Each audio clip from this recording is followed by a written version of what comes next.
Programang ito ay rated SPG, striktong patnubay at gabay ng magulang ang kailangan.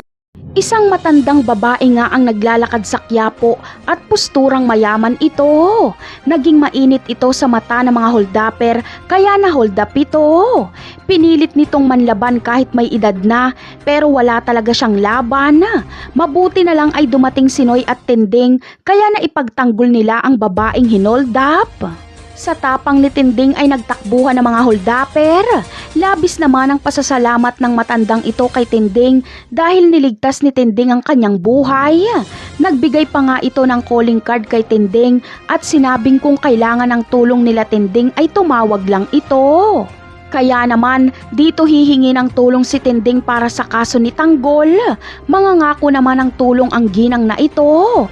Kaya maglalakas ng loob sila Tinding at Noy na dalawin si Tanggol para ibalita na may tutulong kay Tanggol para makalaya.